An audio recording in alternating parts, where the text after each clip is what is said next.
Eh bien, je m'appelle Anne Brunet, je suis militante de Lutte ouvrière, tête de liste pour la liste Lutte ouvrière faire entendre le camp des travailleurs à Saint-Pierre-des-Corps. Et je suis par ailleurs enseignante en lycée professionnel. Notre liste est constituée de travailleurs, d'actifs, de retraités, de gens qui connaissent le quotidien dans le monde du travail, les difficultés de la vie quotidienne pour avoir son salaire, pour garder son travail, etc. Et pour vivre avec parfois une petite pension de retraite, un petit revenu. Et voilà, ce sont des gens qui pensent qu'il faut que le monde du travail s'exprime, se défende pour le combat pour sa dignité et fasse entendre ses revendications. Alors d'abord, c'est faire un vote de classe, c'est-à-dire un vote sur le terrain particulier des intérêts de cette fraction de la population qui n'exploite personne et qui est plutôt exploitée ou qui l'a été et surtout qui subit aujourd'hui ce qu'est le sort de la majorité des travailleurs, le chômage, le quotidien du travail plus ou moins difficile, les salaires pas toujours suffisants, la précarité, etc.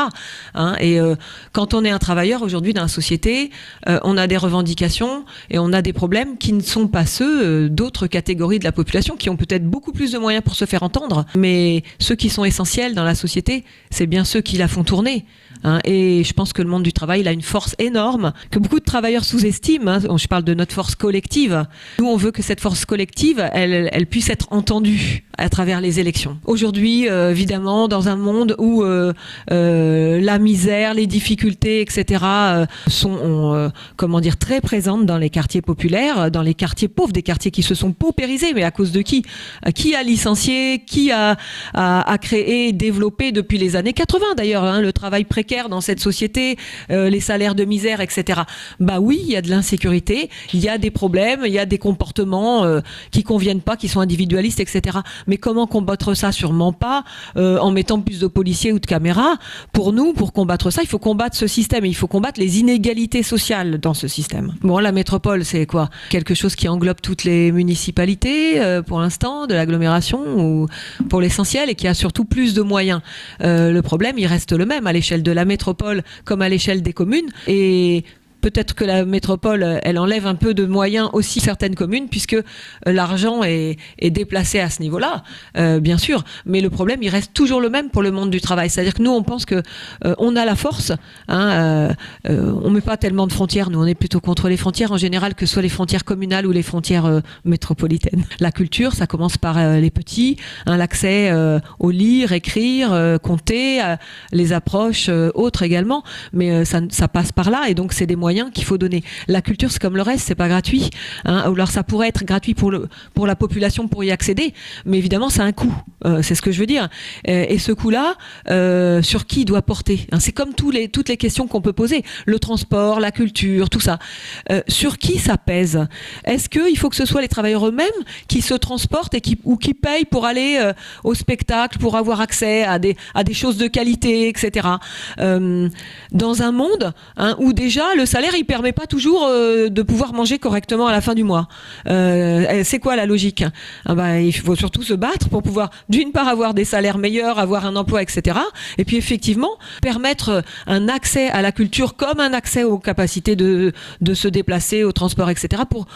Pour le plus grand nombre, pour tous. Ça peut passer par une gratuité, mais qui la paye cette gratuité quand même, puisque ça a un coût? Qui la paye? Il faut que le patronat paye.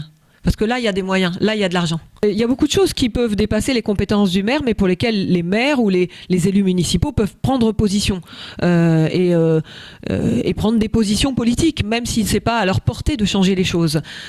Et donc, moi, je pense qu'effectivement, sur la question des femmes, c'est une question importante. L'emploi des femmes, les salaires qui restent à la traîne pour les femmes, presque 20% en dessous de ceux des hommes en moyenne, les situations précaires, les emplois, les temps partiels imposés, mais aussi les contraintes liées aux enfants, etc.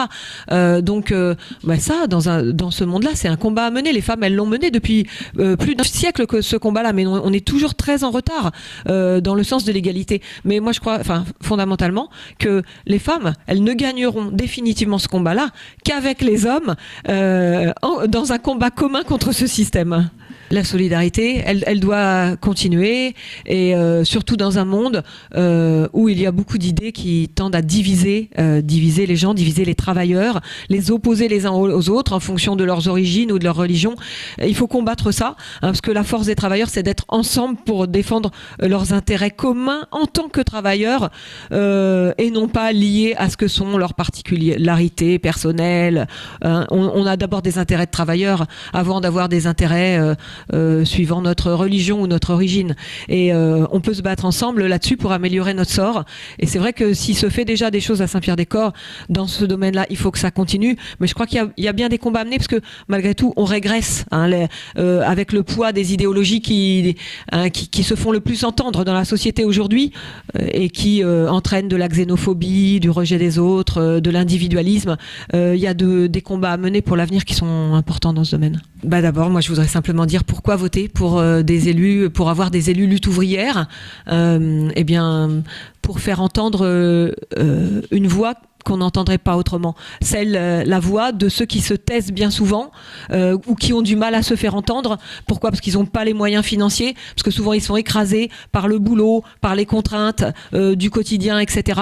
Et qui ont besoin de s'organiser. Et si avoir des élus lutte ouvrière, ça peut permettre aux travailleurs d'avoir un soutien, une base pour s'organiser à l'échelle déjà de la commune, de leur quartier, etc., pour pouvoir se battre pour leur dignité ensemble, eh bien ce sera une bonne chose.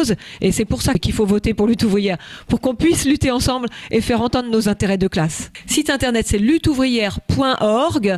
Il y a une page région et ensuite une déclinaison locale. La page région, c'est évidemment Centre Val de Loire, etc. Vous trouverez toutes les informations. Au revoir.